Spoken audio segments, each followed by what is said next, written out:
Hello दोस्तों, एक बार फिर से आप सभी का स्वागत है एजुकेशन बाइट पर। कैसे हो आप सभी? मुझे उम्मीद है कि आप सब एकदम बढ़िया होंगे और पेपर भी आपका काफ़ी अच्छा गया होगा एसएसटी का। शुरुआत करते हैं आपके आंसर्स की, एक बार मैच कर लीजिएगा। आत्माराम पांडुरंग ने किसकी स्थापना की थी? तो ये क्वेश्चन प्रीवियस ईयर से ही आया है। इसका आंसर है प्रार्थना समाज की स्थापना की थी इन्होंने। कल की क्लास में मैंने ये पढ़ाया भी था। नेक्स्ट है दिल्ली चलो का नारा किसने दिया? तो ये नारा दिया था सुभाष चंद्र बोस ने। थर्ड क्वेश्चन है स्वराज्य मेरा जन्मसिद्ध अधिकार है, ये किसने कहा? तो ये भी प्रीवियस ईयर से क्वेश्चन आया है, बाल गंगाधर तिलक ने कहा है। कल बोला भी था मैंने, ये इंपॉर्टेंट क्वेश्चन है। इसके बाद क्वेश्चन है आपका 1950 से पूर्व होलकर राज्य की राजधानी थी, तो इंदौर हुआ करती थी। आंसर रहेगा थर्ड ऑप्शन इंदौर। टाटा नगर के नाम से प्रसिद्ध है, टाटा नगर के नाम से फेमस है आपका जमशेदपुर। सिक्स क्वेश्चन है नरौरा प्रसिद्ध है, नरौरा प्रसिद्ध है किस लिए? तो कल की क्लास में मैंने आपको जब कैगा के बारे में बताया था, कैगा आपका कर्नाटक में है, तो वहीं पर मैंने ये जिक्र किया था कि नरौरा जो है यूपी में है। क्या है? परमाणु संयंत्र, तो आपका परमाणु विद्युत केंद्र हो जाएगा यहाँ पर। ठीक है, नरौरा किस लिए फेमस है? तो परमाणु विद्युत केंद्र है। भृगु मंदिर किस जिले में स्थित है? तो जो भृगु मंदिर है आपका वो कहाँ स्थित है? बलिया जिले में स्थित है। देवा शरीफ किस जिले में स्थित है? देवा शरीफ का मेला लगता है आपका कहाँ पर? बाराबंकी में, तो बाराबंकी में स्थित है ये।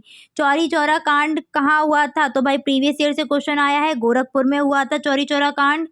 10th क्वेश्चन है भारतीय राष्ट्रीय कांग्रेस का प्रथम अध्यक्ष कौन थे? तो ये भाई ये भी प्रीवियस ईयर से क्वेश्चन आया है आपका, व्योमेश चंद्र बनर्जी प्रथम अध्यक्ष थे इसके।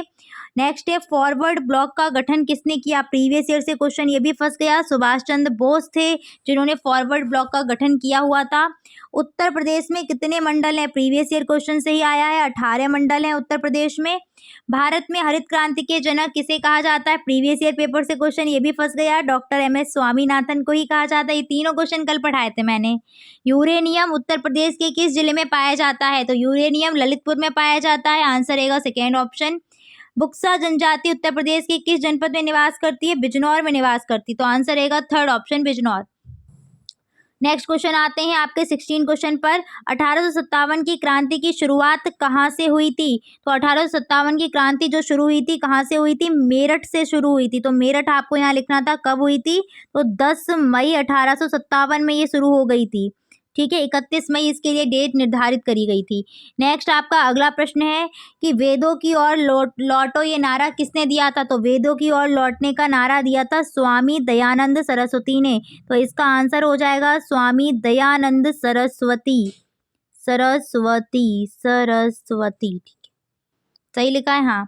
जलियांवाला बाग हत्याकांड कब हुआ और कहाँ हुआ था? तो ये कल मैंने आपको बताया था, वहाँ पर ये आया था कि किसने कराया था? जनरल डायर ने। तो रिपीट क्वेश्चन हो रहा है कि कल मैं ये बता चुकी हूँ आपको। ठीक है, तो ये क्वेश्चन जो इसका आंसर क्या होगा? इसका आंसर होगा 13 अप्रैल में ये हुआ था। मैंने सन भी आपको वहाँ लिख करके बताई थी, चाहे तो आप देख सकते हैं क्लास कल की। 13 अप्रैल 1919 ईस्वी में कहाँ पर हुआ था? अमृतसर में हुआ था जलियांवाला बाग हत्याकांड।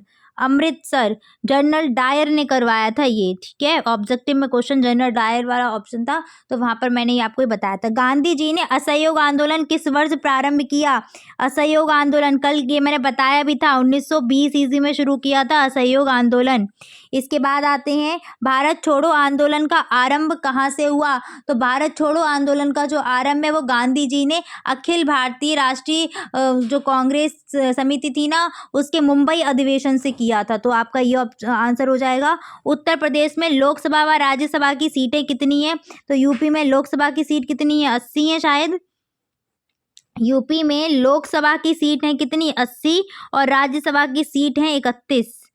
नेक्स्ट है चिपको आंदोलन का किस क्षेत्र में महत्वपूर्ण योगदान रहा? तो चमोली क्षेत्र में ये शुरू हुआ था, और चमोली वर्तमान में कहाँ? उत्तराखंड में पड़ता है, तो चमोली उत्तराखंड आपका यहाँ आंसर सही रहेगा, करेक्ट रहेगा। विश्व ओजोन दिवस कब मनाया जाता है? विश्व ओजोन दिवस प्रतिवर्ष कब मनाते हैं? तो 16 सितंबर को मनाते हैं। क्या? विश्व ओजोन दिवस 16 सितंबर को प्रतिवर्ष हम ओजोन दिवस मनाते हैं, विश्व ओजोन दिवस। तो 16 सितंबर आंसर हो जाएगा आपका। चिपको आंदोलन, चाहे तो आप ईयर भी लिख देते हैं, यहाँ 1973 में हुआ था। उत्तर प्रदेश में सबसे न्यूनतम जनसंख्या घनत्व वाला जिला कौन सा है? तो ललितपुर है इसका उत्तर। ललितपुर जो है आपका सबसे कम जनसंख्या घनत्व वाला जिला है। भारत कला भवन कहाँ स्थित है? तो भारत कला भवन आपका वाराणसी में स्थित है। वाराणसी में स्थित है। नेक्स्ट है, सूचना का अधिकार भारत में किस वर्ष लागू किया गया? 2005। कल ये क्वेश्चन आया भी था, 2005 ईस्वी, 12 अक्टूबर 2005 ईस्वी। लिंगानुपात से क्या तात्पर्य है? लिंगानुपात का मतलब होता है 1000 पुरुषों पर महिलाओं की संख्या, इसी को लिंगानुपात बोलते हैं। तो इसका तात्पर्य हो जाएगा 1000 पुरुषों पर महिलाओं की संख्या को ही हम क्या बोलते हैं? लिंगानुपात बोलते हैं, महिलाओं की संख्या। इसके बाद नेक्स्ट क्वेश्चन है आपका, भारत में पवन ऊर्जा के उत्पादन में भारत का कौन सा राज्य अग्रणी है? तो शायद सर ने आपको इसका आंसर पढ़ाया भी हो, इम्पोर्टेंट क्वेश्चन था ये भी। तमिलनाडु पवन ऊर्जा के लिए बहुत ही आपका इम्पोर्टेंट है ये, तमिलनाडु। आलू उत्पादन में उत्तर प्रदेश का कौन सा स्थान है? तो भाई आलू तो यहाँ का हर चीज़ में आलू ही आलू चलता है, प्रथम स्थान है। रामकृष्ण मिशन की स्थापना किसने की? भाई कल इतना हाईलाइट किया था ये क्वेश्चन, और जब मैंने क्लास की शुरुआत की थी वहाँ पर इसको बताया भी था किसने शुरू किया था। रामकृष्ण मिशन की स्थापना स्वामी विवेकानंद ने की थी। तो उत्तर इसका क्या रहेगा? स्वामी विवेकानंद। स्वामी विवेकानंद। काफ़ी बढ़िया आपके क्वेश्चन आए थे, वेरी शॉर्ट और शॉर्ट में, और क्या चाहिए वेरी शॉर्ट और MCQ में, ठीक है ना। 50 नंबर का पेपर है भाई, ऐसे तो क्वेश्चन आएंगे ही आएंगे। नेक्स्ट है, असहयोग आंदोलन पर प्रकाश डालिए, लिख दिया होगा इसमें। पंचशील सिद्धांत से क्या समझते हो? वर्णन करना था, हो गया होगा। वनों से लाभ, ये तो बच्चे भी अभी लिख देंगे। मौसम से क्या समझते हो? तो मौसम जलवायु वाला आया था, तब वहाँ समझाया था। राष्ट्रीय उद्यान अभ्यारण्य अंतर कर दिया होगा। पर्यावरण प्रदूषण किसे कहते हैं? हो गया होगा।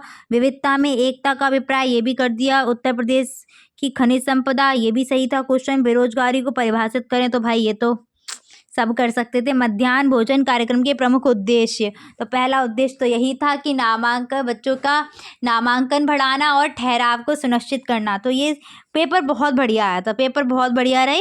मैथ्स का थोड़ा कह सकती हूँ मैं कि जो मैथ्स से थोड़ा घबराते हैं वो पेपर देख के घबरा और गए होंगे, बस ये था। बाकी मैथ्स का पेपर भी बहुत बढ़िया आया था, करने वालों ने किया होगा बिल्कुल, ठीक है। चलिए तो फिर मिलेंगे आपकी नेक्स्ट क्लास में। Thanks for watching.